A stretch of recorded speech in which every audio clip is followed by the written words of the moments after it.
Bonjour, je suis Jean-Luc Favé, le directeur de Qualitaire Corse, l'Observatoire de la qualité de l'air depuis près de 15 ans.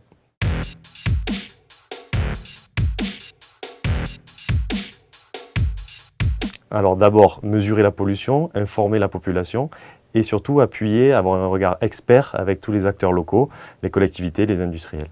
Les données sont publiques, disponibles sur notre site internet et aussi sur l'opendata.coursiga de la CTC. On retrouve des milliers de composés chimiques dans l'air.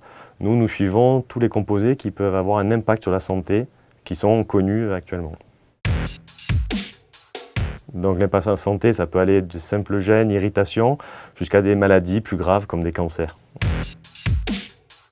Alors on sait que les ferries contribuent à la pollution globale, notamment dans les centres-villes de Bastia et d'Ajaccio.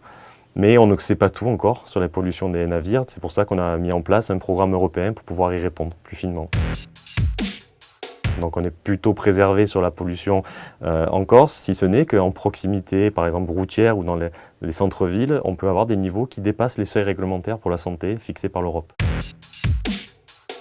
On n'a pas de lien direct, il peut avoir un lien avec la présence d'UV qui va fabriquer notamment de l'ozone, mais ce n'est pas systématiquement le cas et c'est plutôt dans les zones industrielles que ça se produit.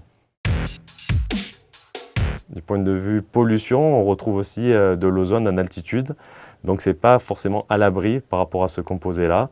On est plus à l'abri des polluants émis par le trafic routier ou les autres types d'émetteurs par exemple. Dans le cas de l'épisode de pollution, évitez surtout de faire des efforts et de créer d'autres polluants qui pourront venir s'ajouter à ce qui existe déjà dans l'atmosphère.